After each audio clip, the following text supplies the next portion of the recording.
ओम गंग गणपते नमो नमः। संक्षिप्त शिवपुराण रुद्र संहिता अध्याय 38। श्री विष्णु के पराजय में दधीची मुनि के शाप का कारण बताते हुए दधीची और छू के विवाद का इतिहास, मृत्युंजय मंत्र के अनुष्ठान से दधीची की अवधेयता तथा श्री हरि के छू को दधीची की पराजय के लिए यत्न करने का आश्वासन। सूत जी कहते हैं, महर्षियों, अमित बुद्धिमान ब्रह्मा जी की कही हुई यह कथा सुनकर श्रेष्ठ नारद विस्मय में पड़ गए। उन्होंने प्रसन्नतापूर्वक प्रश्न किया। नारद जी ने पूछा, पिताजी, भगवान विष्णु शिव जी को छोड़कर अन्य देवताओं के साथ दक्ष के जग में क्यों चले गए, जिनके कारण उनका तिरस्कार हुआ? क्या वह प्रलयकाली पराक्रम वाले भगवान शंकर को नहीं जानते थे? फिर उन्होंने अज्ञानी पुरुषों के भांति रुद्रगणों के साथ युद्ध क्यों किया? करुणा निधे, मेरे मन में यह बहुत बड़ा संदेह है। आप कृपा करके मेरे इस संचय को नष्ट कर दीजिए और प्रभु, मन में उत्साह पैदा करने वाले शिवचरित्र को कहिए। ब्रह्मा जी ने कहा, नारद, पूर्व काल में राजा क्षु की सहायता करने वाले श्रीहरि को दधीची मुनि ने शाप दिया था, जिससे उन समय वह इस बात को भूल गए थे कि दूसरे देवताओं को साथ ले दक्ष के यज्ञ में चले गए। दधीची ने क्यों शाप दिया, यह सुने। प्राचीन काल में क्षु नाम से प्रसिद्ध एक महान तेजस्वी राजा हुए। वह महाप्रभावशाली मुनीश्वर दधीची के मित्र थे। दीर्घ काल की तपस्या के प्रसंग से क्षु और दधीची में विवाद आरंभ हो गया, जो तीनों लोकों में महान अनर्थकारी के रूप में विख्यात हुआ। उस विद्वान में वेद के विद्वान शिवभक्त दधीची कहते हैं कि शूद्र, वैष्णव और क्षत्रिय, इन तीनों वर्णों से ब्राह्मण ही श्रेष्ठ है, इसमें संशय नहीं है। महामुनि दधीची की यह बात सुनकर धन वैभव के मद में मोहित राजा क्षु ने उसका इस प्रकार प्रतिवाद किया। क्षु बोले, राजा इंद्र आदि 8 लोकपालों के स्वरूप को धारण करता है। यह समस्त वर्णों और आश्रमों का पालन करने वाला प्रभु है, इसलिए राजा ही सबसे श्रेष्ठ है। राजा की श्रेष्ठता का प्रतिपादन करने वाले श्रुति भी कहती है कि राजा सर्वदेवमय है। मुने, इस श्रुति के कथनानुसार जो सबसे बड़ा देवता है वह मैं ही हूँ। इस विवेचन से ब्राह्मण की अपेक्षा राजा ही श्रेष्ठ सिद्ध होता है। चैवन नंदन, आप इस विषय में विचार करें और मेरा अनादर न करें, क्योंकि मैं सर्वथा आपके लिए पूजनीय हूँ। राजा क्षु का यह मत श्रुतियों और स्मृतियों के विरुद्ध था। यह सुनकर भृगुकुल भूषण मुनि श्रेष्ठ दधीची को बड़ा क्रोध हुआ। मुने अपने गौरव के विचार करते हुए कुपित महातेजस्वी दधीची ने क्षु के मस्तक पर बाएं मुक्के से प्रहार किया। उनके मुक्के के पार मार खाकर ब्रह्मांड के अधिपति कुत्सित बुद्धि वाले 6 अत्यंत कुपित हो गरज उठे। उन्होंने ब्रश से दधीची को काट डाला। उस ब्रश से आहत हो भृगवंशी दधीची पृथ्वी पर गिर पड़े। भार्गव वंशधर दधीची ने गिरते समय शुक्राचार्य का स्मरण किया। जोगी शुक्राचार्य ने आकर दधीची के शरीर को जिस छोर से काट डाला तुरंत जोड़ दिया। दधीची के अंगों को पूर्वत जोड़कर शिवभक्त शिरोमणि तथा मृत्युंजय विद्या के प्रवर्तक शुक्राचार्य ने उनसे कहा। शुक्र बोले, ता दधीची, मैं सर्वेश्वर भगवान शिव का पूजन करके तुम्हें श्रुति प्रतिपादित महामृत्युंजय नामक श्रेष्ठ मंत्र का उपदेश देता हूँ। त्र्यंबकम यजामहे, हम भगवान त्र्यंबकम का आराधन करते हैं। त्र्यंबकम का अर्थ है तीनों लोकों के पिता प्रभावशाली शिव। वे भगवान सूर्य, सोम और अग्नि तीनों मंडलों के पिता हैं। सत्य, रज और तम तीनों गुणों के महेश्वर हैं। आत्म तत्व, विद्या तत्व और शिव तत्व, इन तीनों तत्व के आह्वनियन, गाहपत्य और दक्षिणाग्नि, इन तीनों अग्नियों के सर्वत्र उपलब्ध होने वाले पृथ्वी, जल एवं तेज, इन तीनों मूर्ध भूतों अर्थात सात्विक आदि वेद से त्रिविध भूतों को त्रिदेव, स्वर्ग के त्रिभुज, त्रिदाभूत सबके ब्राह्मण विष्णु और शिव तीनों देवताओं का महान ईश्वर महादेव जी हैं। यहाँ तक मंत्र के परम चरणों की व्याख्या हुई। मंत्र का द्वितीय चरण है सुगंधिम पुष्टिवर्धनम। जैसे फूलों में उत्तम गंध होती है, उसी प्रकार वह भगवान शिव संपूर्ण भूतों में, तीनों गुणों में, समस्त कृत्यों में, इंद्रियों में, अन्याय देवों में और गणों में उसके प्रकाशक सारभूत आत्मा के रूप में व्याप्त है। अतएव सुगंध युक्त एवं संपूर्ण देवताओं के ईश्वर है। यहाँ तक कि सुगंधिम पद की व्याख्या हुई। आप पुष्टिवर्धन की व्याख्या करते हैं। उत्तम व्रत का पालन करने वाले द्विज श्रेष्ठ महामुनि नारद, इस अंतर्जामी महापुरुष शिव से प्रकृति का पोषण होता है। महत्व तत्व से लेकर विष्णु पर्यंत संपूर्ण विकल्पों की पुष्टि होती है तथा मुझ ब्रह्मा विष्णु का, मुनियों का और इंद्रियों से देवताओं का भी पोषण होता है, इसलिए वही पुष्टिवर्धन है। आप मंत्र के तीसरे और चौथे चरण की व्याख्या करते हैं।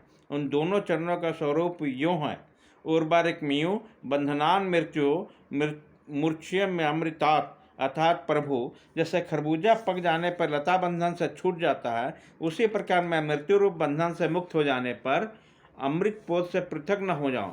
वे रुद्रदेव अमृत स्वरूप है, जो पुण्य क्रम से, तपस्या से, स्वाध्याय से, योग से अथवा ध्यान से उनकी आराधना करता है, उन्हें नूतन जीवन प्राप्त होता है। इस सत्य के प्रभाव से भगवान शिव स्वयं अपने भक्त को मृत्यु के सूक्ष्म बंधन से मुक्त कर देते हैं, क्योंकि भगवान ही बंधन और मोक्ष देने वाले हैं। ठीक उसी तरह जैसे उर्वरुक अर्थात ककड़ी का पौधा अपने फलों को स्वयं ही लता के बंधन में बांधे रखता है और पक जाने पर स्वयं उसे बंधने से मुक्त कर देता है। यह मेरे संजीवनी मंत्र है, जो मेरे मत से सर्वोत्तम है। तुम प्रेम पूर्वक नियम से भगवान शिव का स्मरण करते हुए इस मंत्र का जप करो। जप और हवन के पश्चात इसी से मंत्रित किए हुए जल को दिन और रात में पियो तथा शिव विग्रह के समीप में बैठकर उन्हीं का ध्यान करते रहो। इससे कहीं भी मृत्यु का भय नहीं रहता। न्यास आदि सब कार्य करके विधिवत भगवान शिव की पूजा करो। यह सब करके शांत भाव में बैठकर भक्तवत्सल शंकर का ध्यान करना चाहिए। मैं भगवान शिव का ध्यान बता रहा हूँ, जिसके अनुसार उनका चिंतन करके मंत्र जप करना चाहिए। इस तरह निरंतर जप करने से बुद्धिमान पुरुष भगवान शिव के प्रभाव से उस मंत्र को सिद्ध कर लेता है। मृत्युंजय का ध्यान। हस्ताभोज जुगस्त कुंभ युगला दुधृत्य त्वय शिरः सी चिंतम कर योगुण दधंतं समांके सुकुंभव करो अष्टसर्ष मृग हस्तम गतम मृदस्थं चंद्र स्नवतम प्यासुद तनु भजे संगिरिजन त्रिक्ष च मृत्युंजय। क्षमा करें, ये जो मंत्र है अच्छा से मैं नहीं बोल पा रहा हूँ, उसके लिए मुझे फिर से क्षमा करें।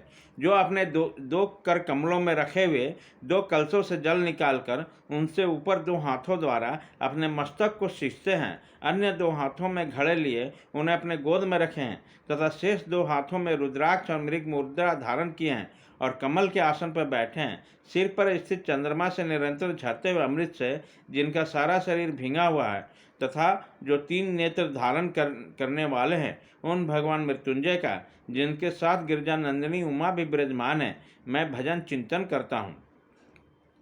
ब्रह्मा जी कहते हैं, तात मुनिश्रेष्ठ दधीचि को इस प्रकार उपदेश देकर शुक्राचार्य भगवान शंकर का स्मरण करते हुए अपने स्थान को लौट गए। उनकी यह बातें सुनकर महामुनि दधीचि बड़े प्रेम से शिव जी का स्मरण करते हुए तपस्या के लिए वन में गए। वहां जाकर उन्होंने विधि पूर्वक महामृत्युंजय मंत्र का जप और प्रेम पूर्वक भगवान शिव का चिंतन करते हुए तपस्या प्रारंभ की। दीर्घ काल तक मंत्र का जप और तपस्या द्वारा भगवान शिव की आराधना करने पर दधीचि ने महामृत्युंजय शिव को संतुष्ट किया।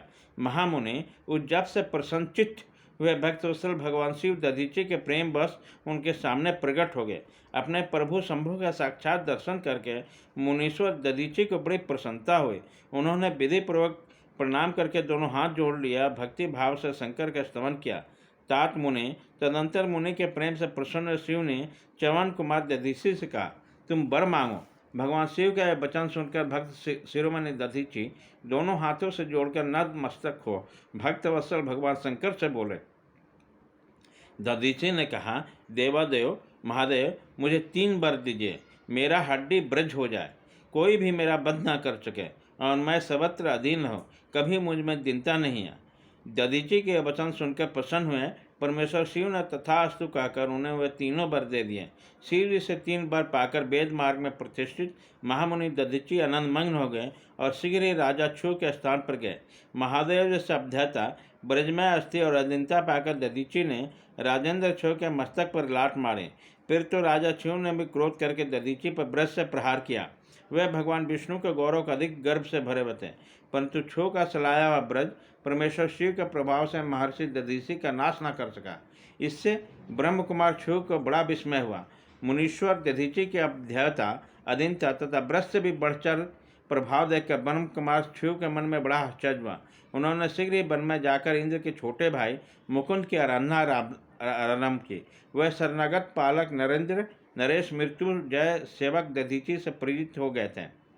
छू के पूजा से गरुध्वज भगवान मधुसूदन बहुत संतुष्ट हुए।